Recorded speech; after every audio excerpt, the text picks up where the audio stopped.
And happening right now, the big investigation from the U.S. Department of Justice into Albuquerque's police department will continue today. We are focused on whether there is a pattern or practice of excessive force by the APD. That was the Assistant Attorney General announcing the investigation yesterday. With it, the federal government's going to look at the more than 24 police shootings in the city since 2010, cases of police brutality and dirty cops, to see if the police department has a cultural problem and if the police chief has a problem dealing with these cases once he knows about them. The chief, Ray Schultz, tells us he sees this as a challenge and will cooperate with the Department of Justice.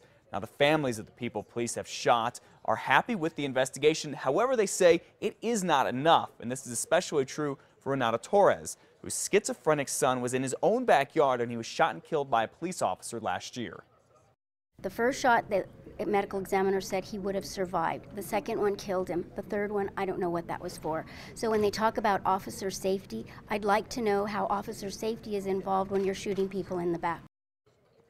Besides this investigation into the police department, the FBI is also investigating individual officers, and that could lead to criminal charges against them.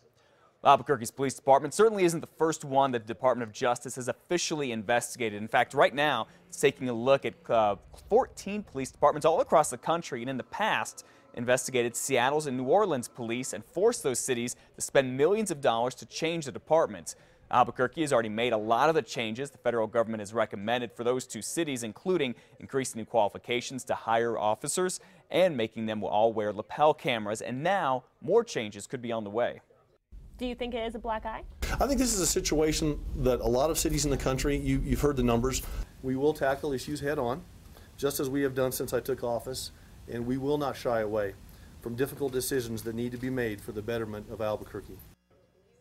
So you know the federal government started investigating police departments after the Rodney King beating in Los Angeles and all the riots that came after it.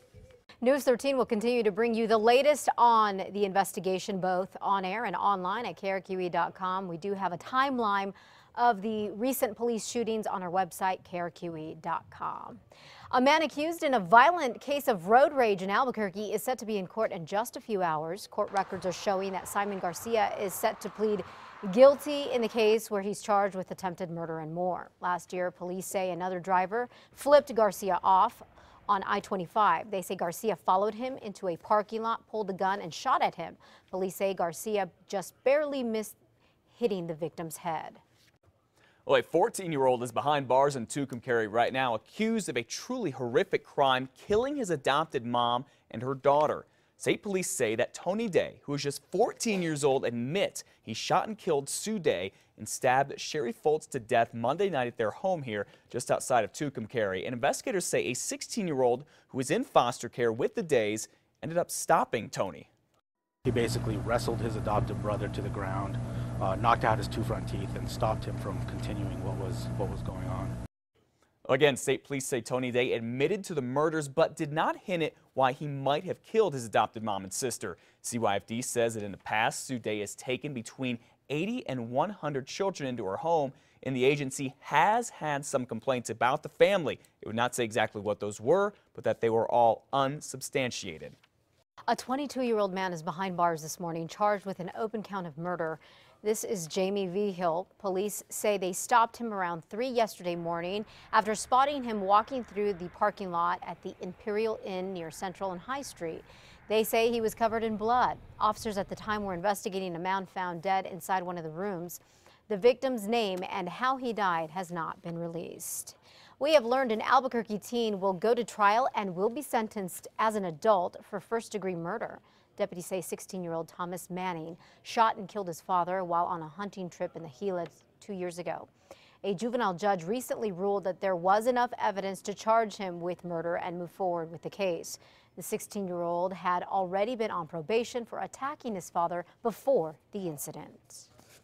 All right, will you be one of the ones who wins $500 million in tonight's Powerball jackpot? It's hard for me to even fathom $500 million. Yeah, I certainly hope I'm one of the ones who wins it. You too. You know, you do have to buy a ticket to win. You actually have to play. Yeah. And time is ticking away for you to do that before that record-setting drawing that is going on tonight. The jackpot right now is at $500 million, $500 million. Now, if you were to win it, the cash value According to Powerball's website, you could get $327.4 million.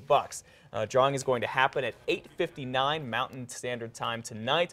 The odds of winning the entire pot, 1 in 175 million bucks.